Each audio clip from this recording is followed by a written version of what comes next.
Bienvenue à la Chambre de commerce et d'industrie du Mans et de la Sarthe. Aujourd'hui, je reçois Josué Girandier. Bonjour Josué. Bonjour. Alors Josué, vous êtes en fin de compte, votre activité que vous avez créée, c'est une activité d'accompagnement aux dirigeants d'entreprise. Alors, avant de parler de votre activité, j'aimerais bien qu'on parle un petit peu de votre parcours. Vous êtes tout jeune en plus. Oui, j'ai 36 ans. Ah, quand même. 36 ans, oui. Ouais.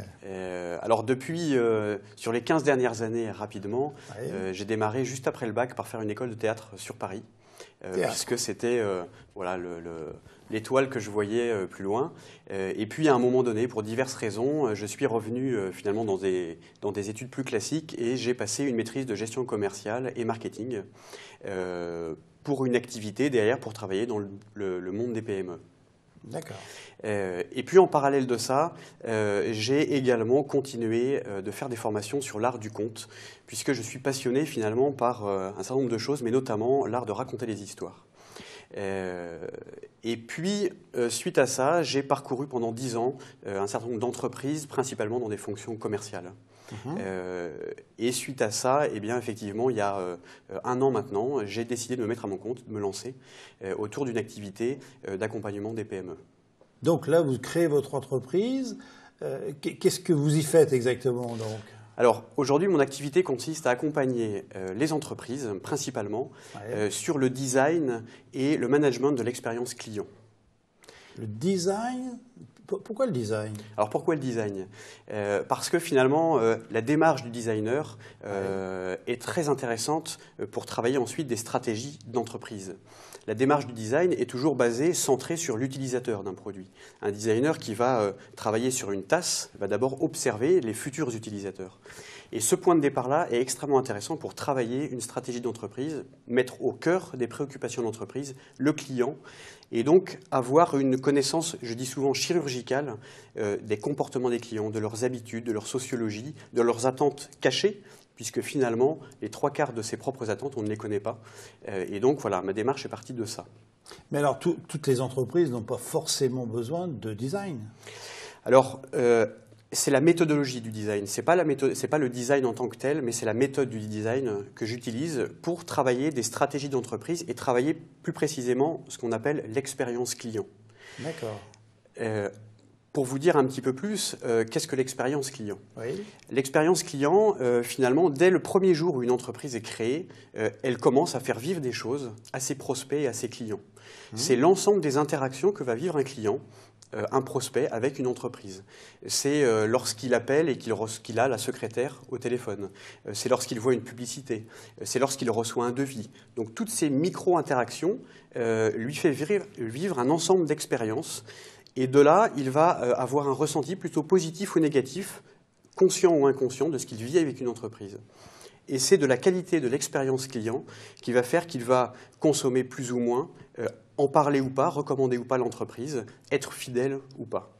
Mais quelle est la différence avec du coaching alors ? Alors le coaching, on travaille beaucoup plus sur finalement l'humain. Dans l'expérience client, c'est avant tout une problématique managériale, mais on touche tous les aspects de l'entreprise. On va travailler la communication, on va travailler le discours commercial, l'argumentaire.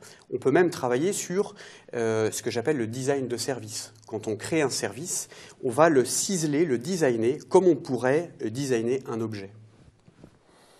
C'est impressionnant votre affaire là. Et aujourd'hui, alors vous avez déjà, ça fait combien de temps que vous existez ? Un an ? Depuis un an. Un an. Et alors là, vous avez déjà des expériences d'entreprise que vous avez accompagnées dans cette démarche ? Absolument. Aujourd'hui, j'accompagne la 7e entreprise dans cette démarche-là. 7e ? 7e. 7e entreprise, sur des problématiques de départ vraiment différentes. L'une, c'est pour créer une prestation de maintenance. L'autre, c'est pour mettre en place la mesure de l'expérience client. C'est-à-dire qu'ils voient que leur clientèle pourrait être plus fidèle, pourrait acheter plus.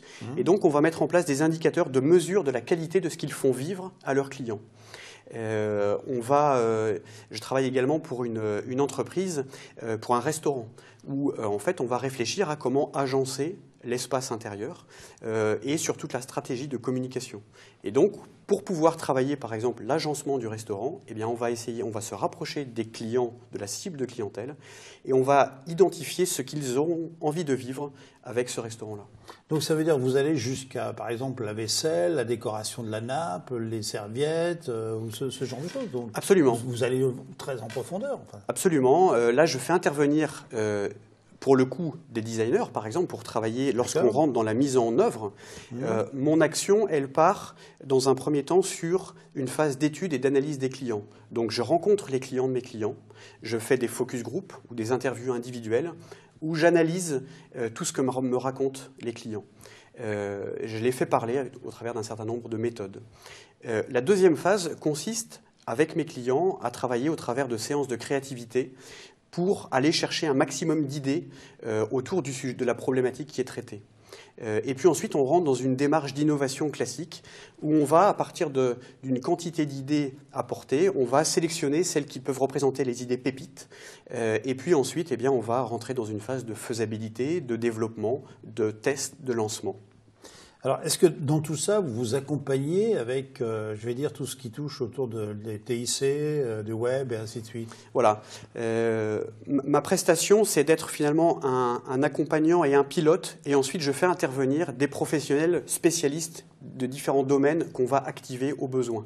Ça peut être... D'où le mot accompagnement, en fin de compte. D'où le mot accompagnant, absolument. D'accord. Ça peut être effectivement un architecte d'intérieur pour travailler sur un espace intérieur. Ça peut être un designer pour travailler sur des objets. Ça peut être effectivement quelqu'un qui est dans le web marketing. Donc tout un tas de professionnels. Et donc je me suis entouré d'un réseau de prestataires. J'allais justement utiliser le mot réseau, parce que, en fin de compte, là, vous créez un réseau de professionnels, de gens qui, en fin de compte, vont vers une problématique commune, de façon à arriver à une finalité tous ensemble. Voilà, exactement. L'idée, c'est vraiment d'aller chercher de la cohérence et de remettre au cœur de chaque décision de communication, de chaque décision de stratégie commerciale, de mettre au cœur le client. On part de ce besoin-là, on rassemble tout le monde autour de la connaissance approfondie du client et on travaille ensemble, en mode projet, où finalement les équipes, en fonction de mes clients, se remontent au cas par cas. Qu'est-ce que ça fait du bien d'entendre le mot client? Parce que les trois quarts du temps, souvent, d'ailleurs, les entreprises, si vous voulez, n'ont plus forcément conscience que c'est le client qui est la finalité de tout.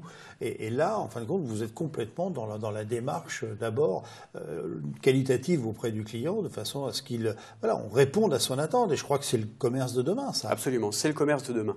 C'est le commerce de demain et souvent on sous-estime, par exemple, l'importance de faire en sorte que même la comptable et le client à l'esprit. C'est-à-dire que l'ensemble des collaborateurs de l'entreprise doivent avoir à l'esprit l'expérience que souhaite faire vivre l'entreprise à ses clients.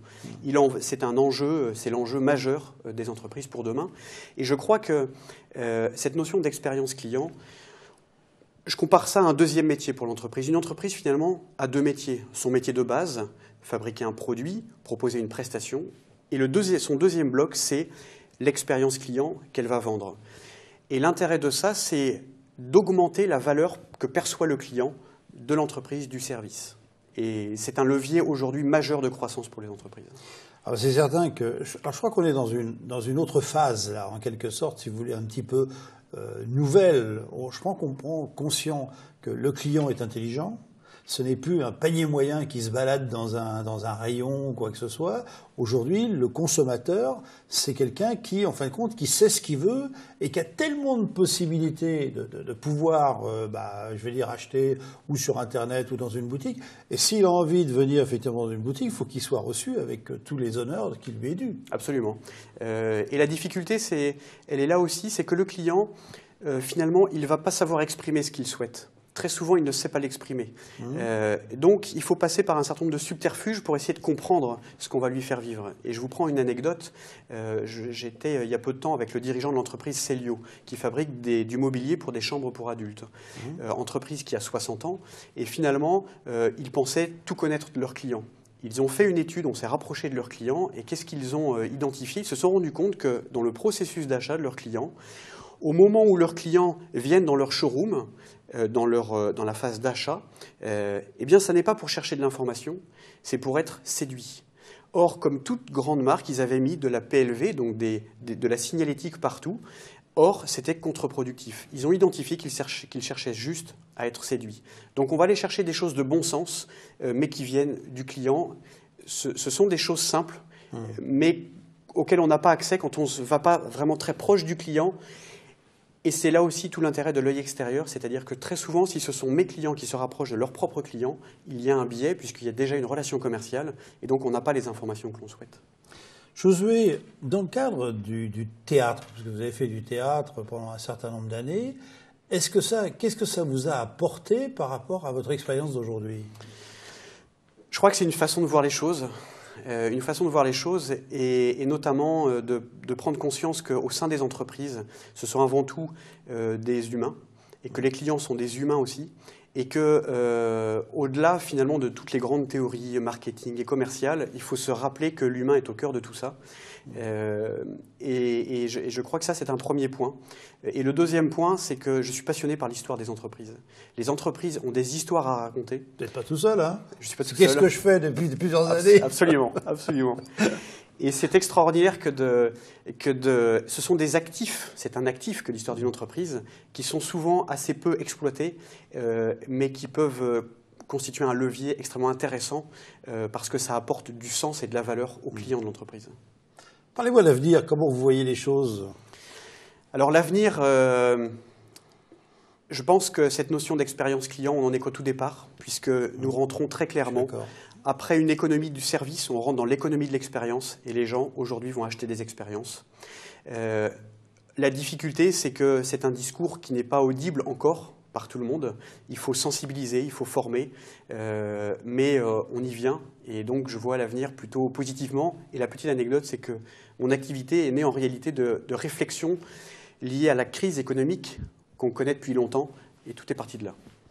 Je dis toujours, vous savez, observer, comprendre, agir, c'est les trois mots qui m'ont toujours guidé dans la vie, mais je crois que c'est effectivement, là vous en êtes un exemple type, parce que vous avez complètement observé qu'il y avait des choses à faire, et puis votre expérience, même si vous êtes tout jeune, vous apporte en quelque sorte des solutions par rapport à ça. Absolument.